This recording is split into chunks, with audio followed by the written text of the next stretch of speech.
Robbie. Yes, kuya. Maraming salamat sa paghatid ng mga mensahe ni Cherrybel sa mga natitirang housemates. Naman yun. Pero, hindi pa dyan natatapos ang task ninyo. Jan at Robbie, mula sa puntong ito hanggang sa aking sasabihin, kayong dalawa ay maninirahan muli sa aking bahay.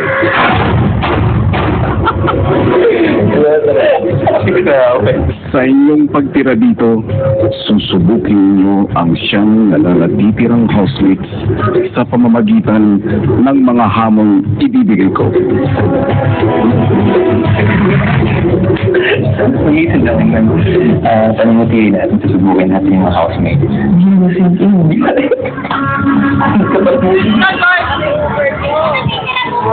Ganun talaga si Kuya. Kala nila nagawa na dati, hindi na magagawa muli, pero ayan. Last na yan. Sila na lang yung huli. Una si Alex at silang dalawa. Sa kanila po siguro natatapos. Sana. Huwag ka magsasalita na pero narinig niyo po mula, hindi kasi nila pinapaalam sa atin ang mga ganitong pangyayari. Ako, yan, naiiyak ata si John. May date pa kasi oo nga.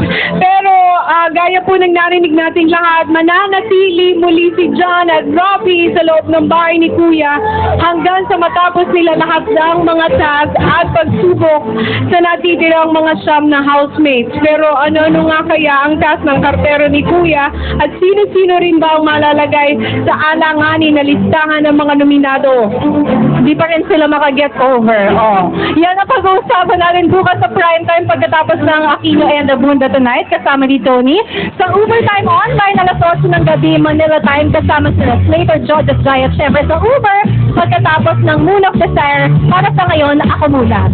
Nais ko magpasalamat kay RB Chapa using MAC Cosmetics for my makeup, Esther Alia for my hair, Michael Leyva para sa aking dress tonight. Thank you Rain Dagala and Emilian for styling me. Thank you Dr. Eileen Espina at Merrill Footwear, Ladon Shoes, Posh Nails, Fresh with Contact Lenses, Shirley Lim for my outfit, AJ Alberto for tonight, Coffee for my accessories, Alex Carbonell, Anya for my everyday makeup and PVD, Macy Janido, Price Consuela, and the Flora Vicky Bello. Mga kapamilya, kayo pong lahat ay nakatutok pa rin sa nag-iisang teleserye ng totoong buhay. At ito ang Pinoy Big Brother All In!